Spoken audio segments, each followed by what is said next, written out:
ये है कंगारू का बच्चा जो पैदा होते वक्त मूंगफली जितना छोटा होता है, सिर्फ 2 सेंटीमीटर और 2 ग्राम से भी कम। अंधा, गंजा, बहरा, पिछली टांगे तो बनी ही नहीं होती, लेकिन पैदा होते ही इसे अपनी जान बचाने के लिए दुनिया का सबसे खतरनाक सफर तय करना पड़ता है, बिल्कुल अकेले। तो चलिए जानते हैं कंगारू के बच्चे की इस अविश्वसनीय कहानी का राज। कंगारू का गर्भकाल सिर्फ 30 से 34 दिन का होता है। इतने कम समय में बच्चा पूरा बन ही नहीं पाता। जब पैदा होता है तो गुलाबी कीड़े जैसा दिखता है। न आंखें खुली हैं, न कान बने हैं, न बाल हैं, बस 2 छोटी अगली टांगे हैं जिन पर नुकीले पंजे हैं। और पैदा होते ही माँ बच्चे को छूती भी नहीं। बच्चे को खुद अपनी माँ के पेट पर चढ़कर उसकी फर में से रास्ता ढूंढते हुए थैली तक पहुंचना होता है।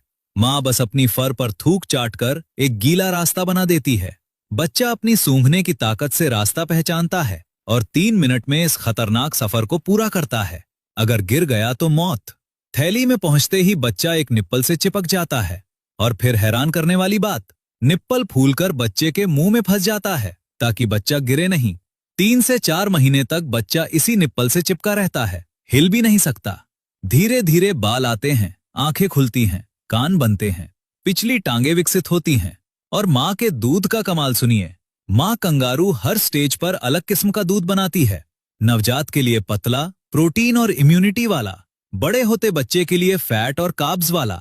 और सबसे शानदार बात, अगर थैली में एक छोटा और एक बड़ा बच्चा हो तो एक ही समय में 2 अलग निप्पल से 2 अलग तरह का दूध निकलता है। एक बॉडी, 2 फॉर्मूले। 6 महीने में बच्चा थैली से झांकना शुरू करता है, 8 महीने में बाहर निकलता है, लेकिन दूध 1 साल तक पीता रहता है।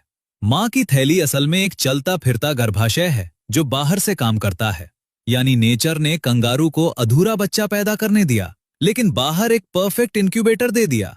जेली बीन से शुरू 6 फुट के चैंपियन तक, सब एक थैली के अंदर।